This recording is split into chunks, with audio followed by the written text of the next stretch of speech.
All right, so what I want to do for you guys, we're really just picking up in your notes where we left off. I want to do 2 more examples to continue to help you remember. But before we do them, to recap the rules, some groups mentioned really well, inverse tangent can only use first and fourth quadrant. And that's going to be key. So this is from last class, right? Remembering why we did this. So I think, again, the actual finding for inverse functions isn't that complicated. Like, it's pretty quick. But the why was deeper, and that's what we focused on last week with looking at the actual graph of, say, a cosine and saying, okay, if inverse cosine is going to be a function, it has to pass the horizontal line test. How do we cut it so that it does that? That's what we talked about last week. And it boiled down to this. Inverse sine and inverse tangent both take values between negative pi over 2 and positive pi over 2. What that means, what that translates to with our exact values, thinking about negative pi over 2 to positive pi over 2, is quadrants 1 and 4.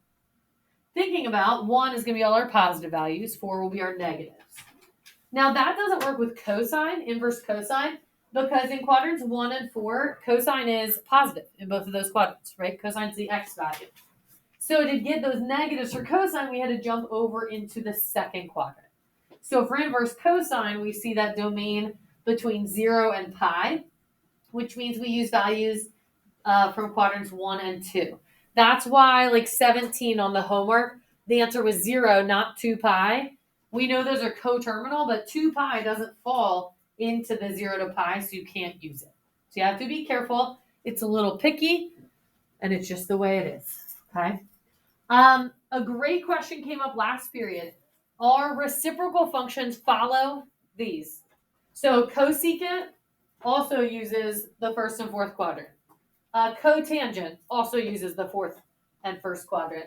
And then secant goes with cosine, so it uses the first and second. So they go nicely with their reciprocals. All right, so let's do 2 examples just to keep this going. And then we'll add in regular functions to make you think harder. So first one says inverse tangent of negative 1. Remember the inverse. A couple of groups said so well. The inverse asked the question, what angle gives me this value? So I make it over 1, and I know tangent is my y over my x.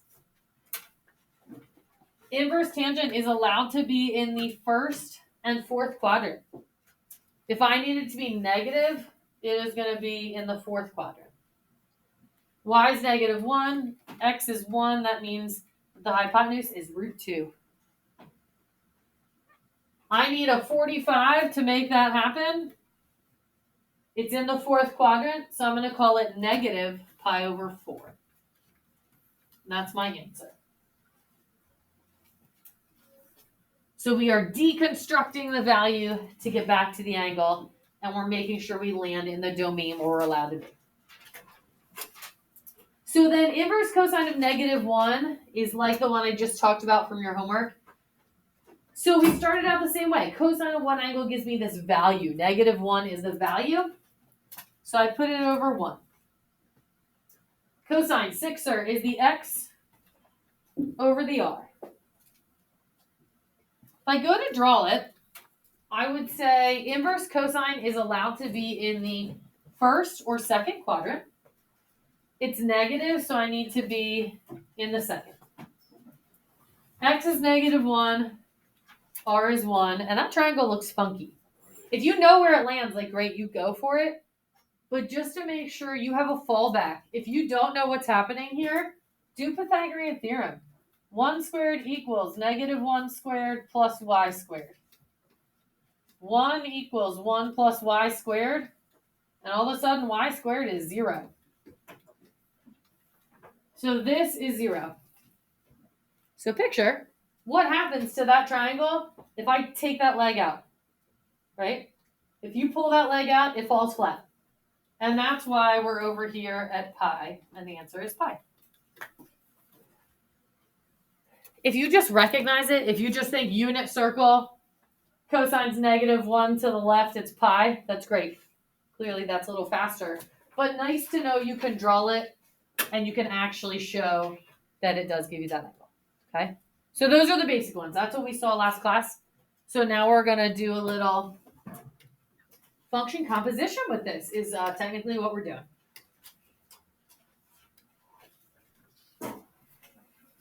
All right, here you go. So we are going to compose, which means put together inverse functions with regular functions.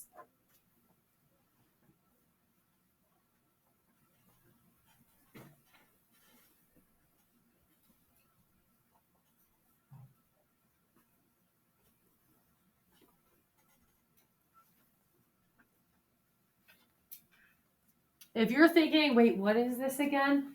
Remember we were reviewing for the midterm and we did f of g of x, g of f of x. When you're plugging a function into another, this is the math notation that says, hey, if you plug an inverse into the original function, they should cancel out. If you plug a function into its inverse, they should cancel out. That's what that says in normal words.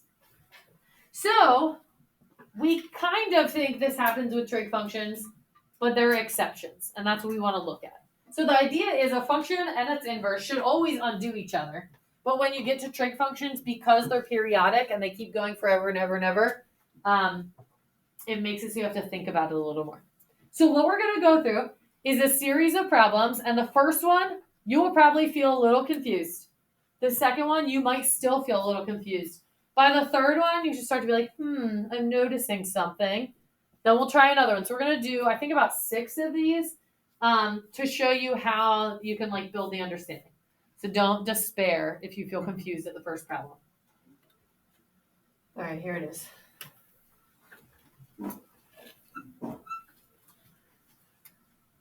So hold on with me through a couple of these, and I believe it will start to click.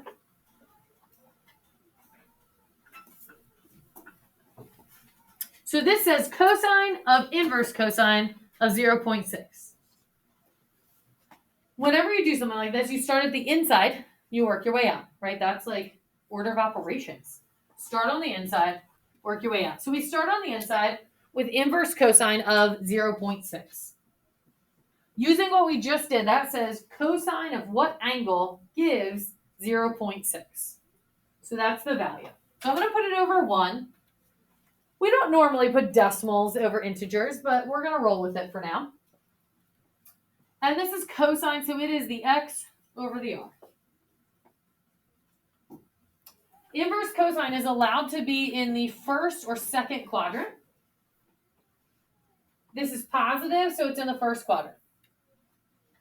The x is 0.6, the r is 1. So inverse cosine says, hey, what angle gives me that value? And we say, we don't know. I don't know what triangle that is. I don't know. But we know what it looks like. That's what it looks like.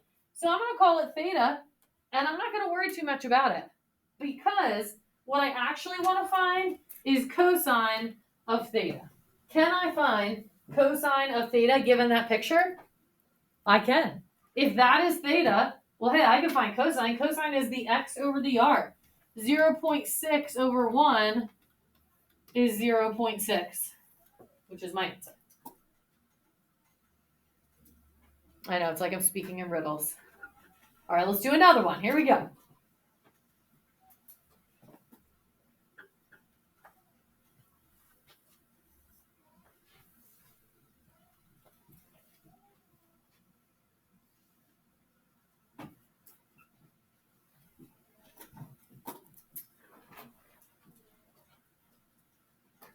So now we have inverse sine of pi over 4. So I'm not going to hurt myself thinking about the whole picture. I'm going to start with, hey, where do I start? 1 foot in front of the other. Start with the inside, sine of pi over 4. You might know this. You might need to draw a picture. Either way is okay. Exact value, sine of pi over 4 is a 1 root 2. So sine of pi over 4 is root 2 over 2. So the inside is root 2 over 2. So I could solve it that time, so that's cool. And then what am I trying to do to finish the problem? I'm now evaluating inverse sine of root 2 over 2. I'm asking the question, sine of what angle gives me root 2 over 2. Either I know or I deconstruct it. And I say, okay, root 2 over 2. That is 1 over root 2.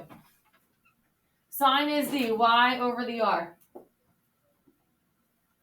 Inverse sine is positive in the first quadrant. My y is 1, my r is root 2. X is 1. I just drew the same picture twice, but that's okay. This is asking what angle gives me that. Oh, that's pi over 4. So the answer is pi over 4. Yeah. What's the point of like evaluating it twice if we know that it's going to cancel out, what it says? Perfect. So Brooke notices, hey, why are you wasting my time? You got the answer both times. Okay? All right. I will answer you with a question. Let's do this one.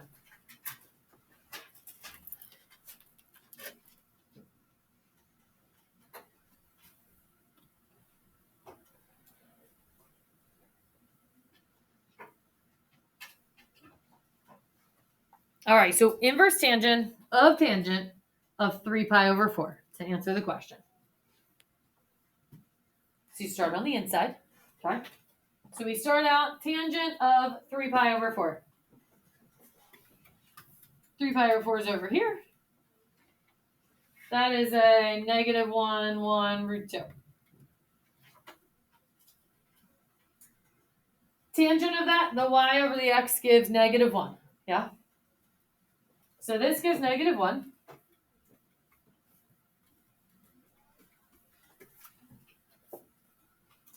So now I want to take inverse tangent of negative 1. Let me extend my page.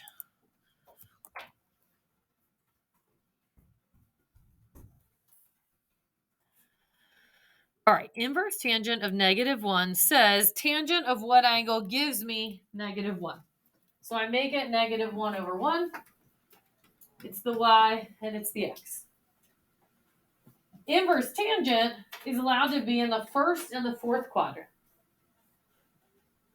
If I'm negative, I'm in the fourth.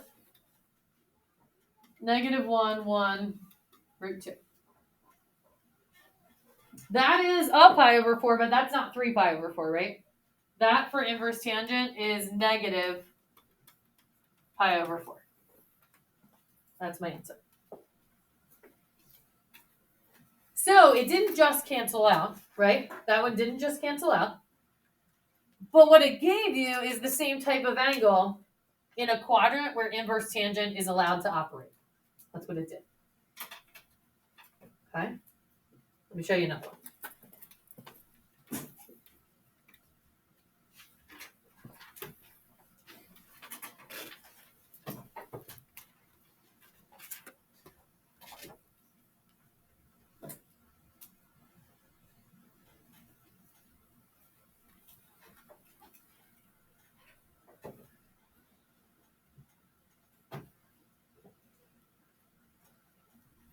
So this says sine of inverse sine of 3 pi. So don't get distracted by the fact that it's 3 pi. Pi is just a number, right? I mean a special cool number, but it's just a number. So we start on the inside and we say inverse sine. Okay, sine of what angle gives me that value? 3 pi is a value. So I know, tricksy, but there you go. It's a value, so it's going to be my ratio. Sine is the y over the r. It's positive. It's going to be in the first quadrant. The y is 3 pi. The r is 1. Besides the fact that that looks weird because there's a pi labeled on a side, somebody tell me the problem. What's the problem? Yeah, Kevin. 3 pi is bigger than 1, which is the, I forget, hypotenuse. Love it. 3 pi is bigger than 1 and 1's the hypotenuse. That's a no. In right triangles, that's not possible. So this one's undefined.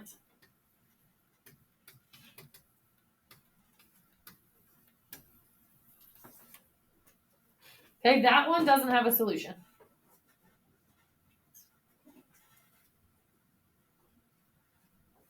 Let's look at this one.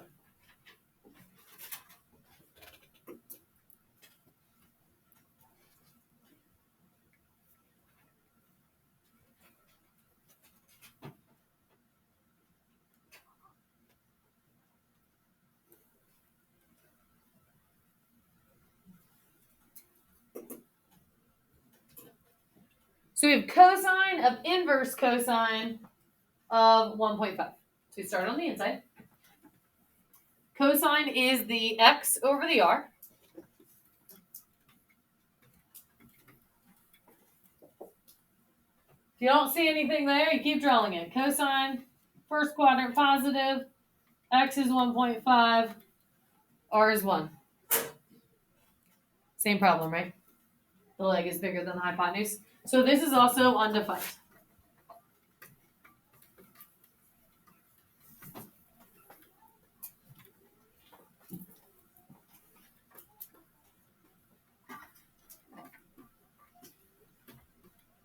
All right, problem to try with your groups for a second. Try solving that one.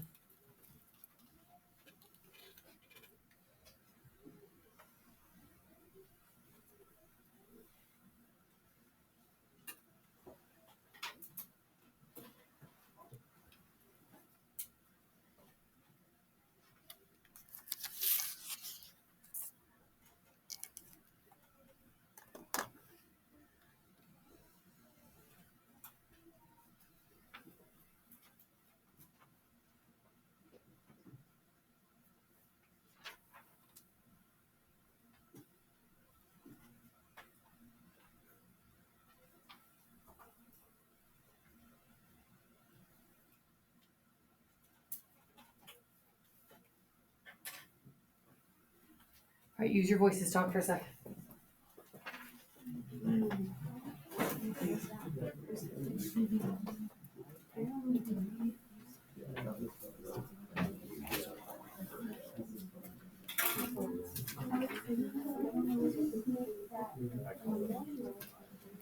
Oh, yeah.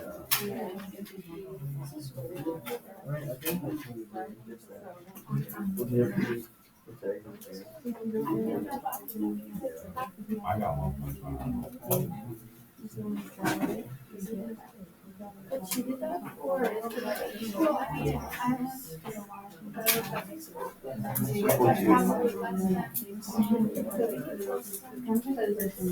the same one that we got for the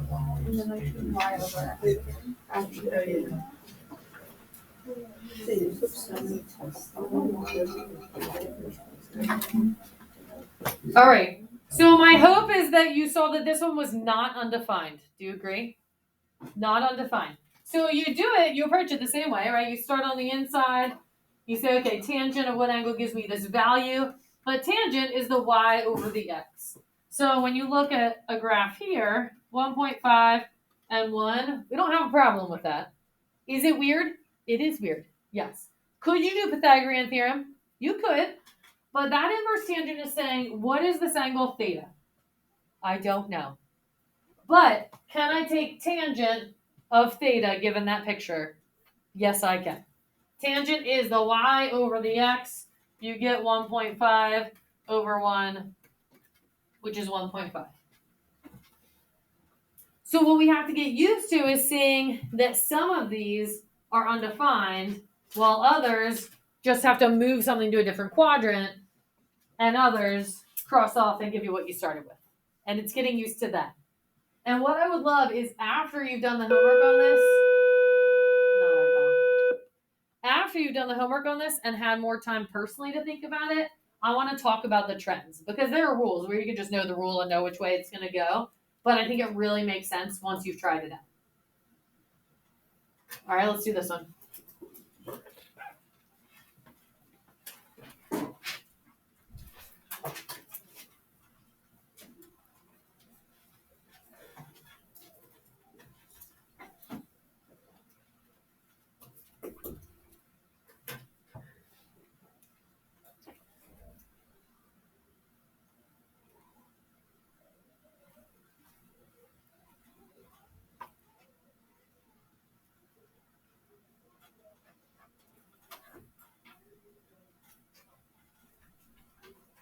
Take a minute, try it personally on your paper, and then I'll talk about it.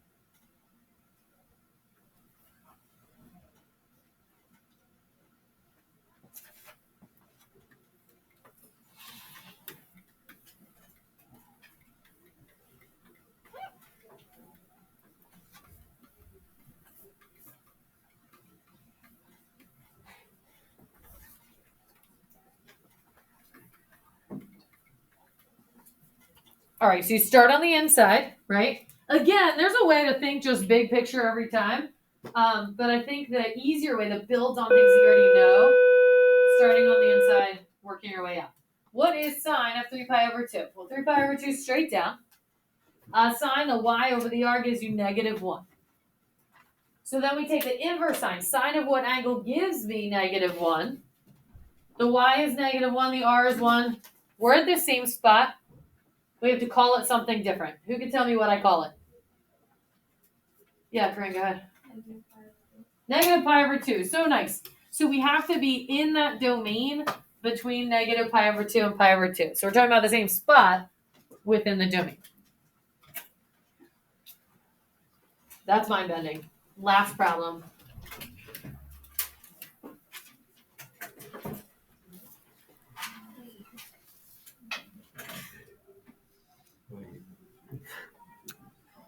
Yes, I know. You're reading it right. So just when you thought you were getting used to the weirdness, hold on a second. This has 2 different functions. What I would like to show you is that this is actually much nicer. When you see 2 different functions, you could have done this a month and a half ago. You did this in Unit 4. It just looked a little different. But the idea is this. You look on the inside still. Don't get caught up with the other stuff. Look at the inside. Inverse tangent. Tangent of what angle gives me this value? Tangent is the y over the x. We're positive, so we're in the first quadrant. The y is 5. The x is 12. What's the hypotenuse?